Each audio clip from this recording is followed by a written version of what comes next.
स्वागत है आप सभी का आरजे टॉक्स में फिर से।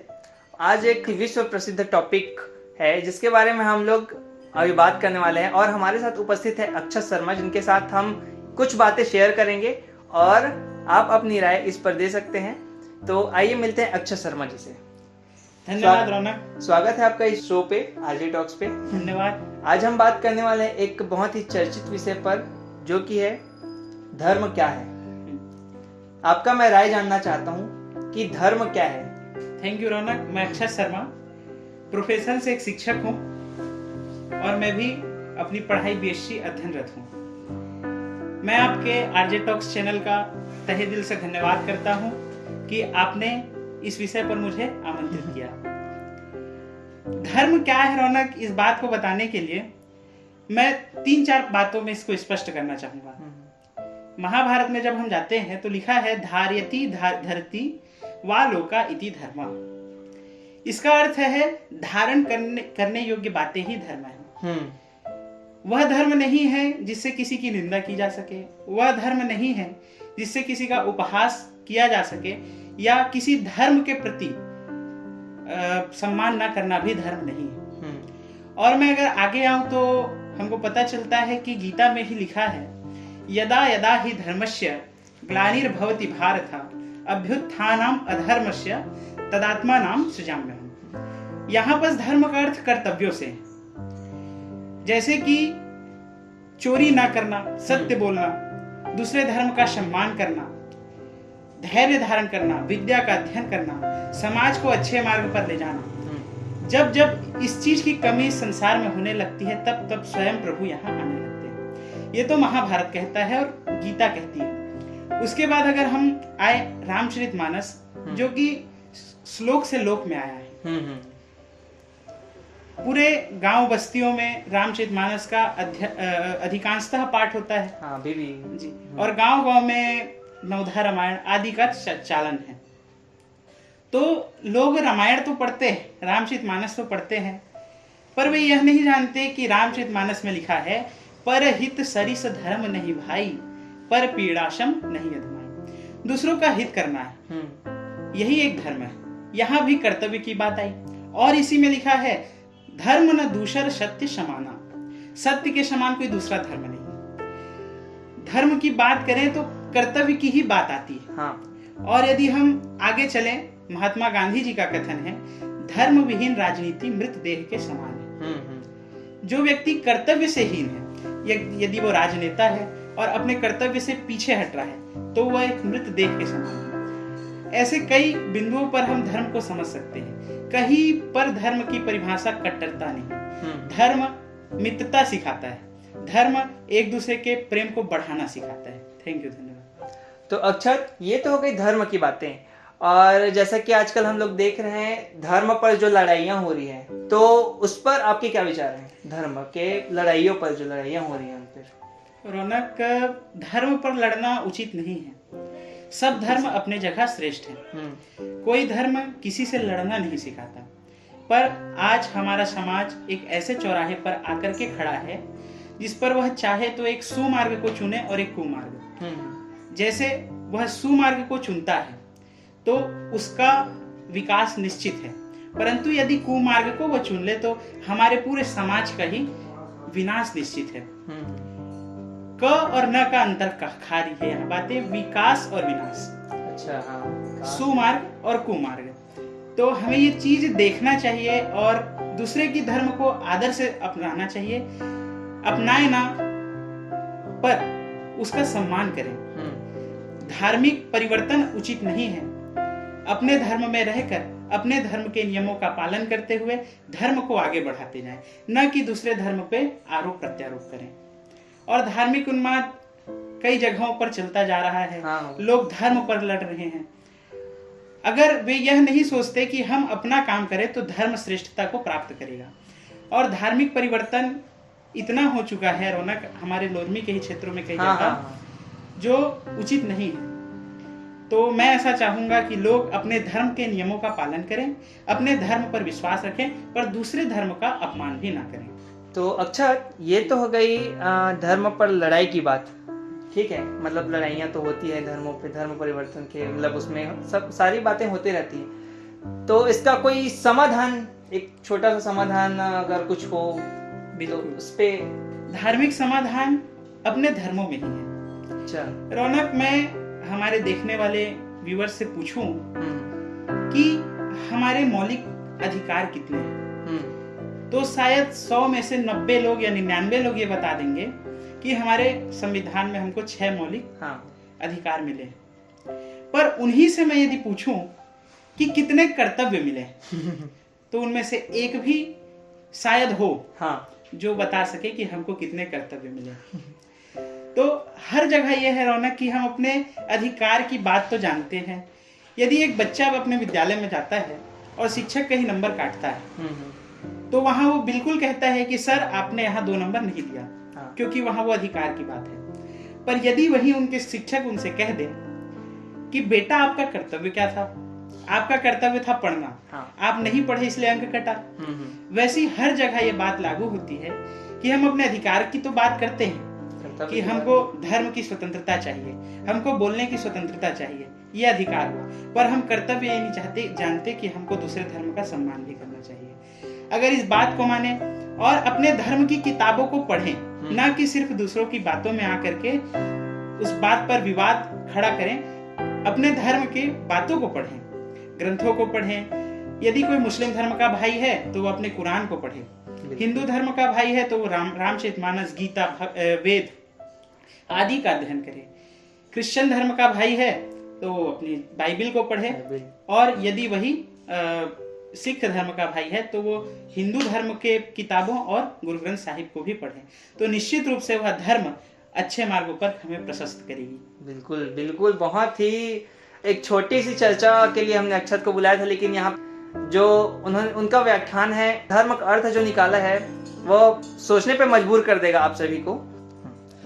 ठीक है अक्षत, अब मुझे ये जानना है कि जो आजकल के बच्चे होते हैं, बच्चे मतलब टीनेजर्स जो अपने 15 से 22-25 साल तक के जो युवा पीढ़ी है, जो अभी आने वाली युवा पीढ़ी है, तो वे तो धर्म को अच्छे से जानते भी नहीं है, लेकिन धर्म की लड़ाई में सबसे आगे रहते हैं। हाँ बिल्कुल, ये आपने बहुत अच्छी बात की। धर्म को अभी जाना नहीं है अभी तक के बच्चों में ही, 18-19 साल के बच्चों जो धर्म जानते नहीं है। कई सारे व्हाट्सएप ग्रुपों में जुड़ा हूं मैं, उसमें धर्म की बातें भेजते रहते हैं, उनको अभी तक उनका अर्थ भी नहीं पता होगा, लेकिन वो भेजते हैं कि इन्होंने ऐसा किया। हिंदू मुस्लिम लड़ाई, आप सभी को पता है, हिंदू मुस्लिम लड़ाई या फिर बहुत सारी ऐसी लड़ाइयाँ हैं जो धर्म पर की जाती है, तो उनके लिए आप क्या कहेंगे?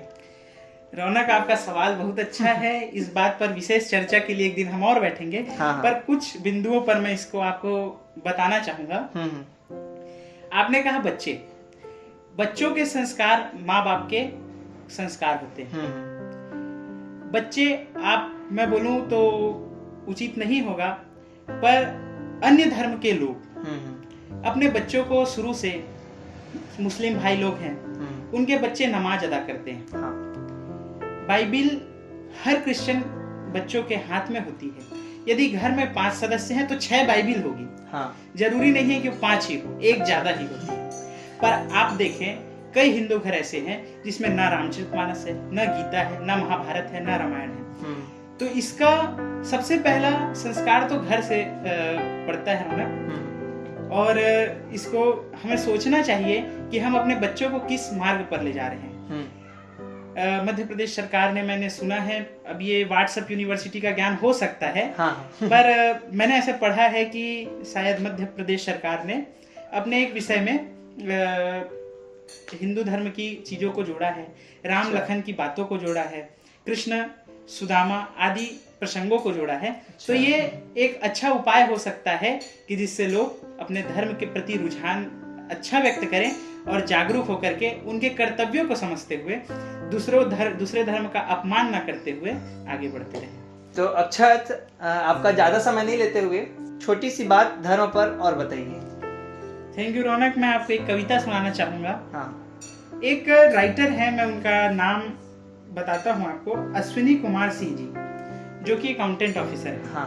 उन्होंने बहुत अच्छी बात लिखी है। उन्होंने लिखा, हिंदू मुस्लिम सिख ईसाई भाईचारा का दौर था, जिंदा था जमीर हमारा, वो हमारा कुछ और था। मंदिर मस्जिद अपनी जगह सरहद पर शौर्य था। चाहे मुस्लिम भाई हो देश की रक्षा करता था, हिंदू भाई हो देश की रक्षा करते हैं, वहां कोई भेद नहीं। पर आज हम लोग स्वतः ही लड़ रहे हैं। और उन्होंने लिखा, गंगा जमुनी संस्कृति ही भारत का सिरमौर था। खाकर बुधनी मंदिर में मस्जिद में पानी पीती थी। खाना जो है वो मंदिर में खाती थी और मस्जिद में पानी पिया करती थी। देखा है मैंने ऐसे सलमा को जो राधा की चुनरी सिया करती थी। प्रेमचंद्र कभी बच्चों को ईदगाह की बात सुनाते थे। प्रेमचंद्र जी राइटर, वो ईदगाह की बात सुनाते थे। रफी कभी महफिल में गीत रघुपति के गाते थे। और आज देखेंगे रौनक, तो हमारा समाज उल्टा होता जा रहा है। बिल्कुल बिल्कुल। तो हमें ये चीज को समझना चाहिए। ठीक है, तो आप हमें बहुत अच्छा लगा, हमारे दर्शकों को भी ये सुनकर बहुत अच्छा लगा कि आप हमारे शो में आए, और इस चीज का मैं आपको तहे दिल से धन्यवाद करना एक मिनट रौनक, मैं एक बात कहना चाहूंगा आपसे। हाँ बिल्कुल। हमारे यहाँ ये परंपरा थी, जो राजा विजित होता था वो हारने वाले राजा के संपत्ति महल आदि को अधिकार पूर्वक ले लेता था। इसी क्रम में जब प्रभु श्री राम लंका में सोने की लंका पर विजय प्राप्त कर लेते हैं, तो नियमतः रावण की जो लंका है वो प्रभु श्री राम की हो जानी चाहिए। बिल्कुल। इस बात को देखते हुए छोटे भाई लखन ने उनसे कहा, भैया यह लंका हम जीत चुके हैं, हम चाहें तो इस पर अपना राज्य स्थापित कर सकते हैं। तो प्रभु श्री राम का एक कथन था, मैं उसे आरजे टॉक्स को समर्पित करता हूँ। उन्होंने कहा था, अपि स्वर्णमयी लंका न रोचते लक्ष्मण, जननी जन्मभूमिश्च स्वर्गादपि गरीयसी। चाहे लंका कितनी सोना की हो, यह रोचित नहीं होती, क्योंकि जो अपनी माँ है, जननी है और जन्मभूमि है, उससे बढ़कर इस दुनिया में कोई नहीं होता। स्वर्ग से भी बढ़कर वो जन्मभूमि और माँ होती है।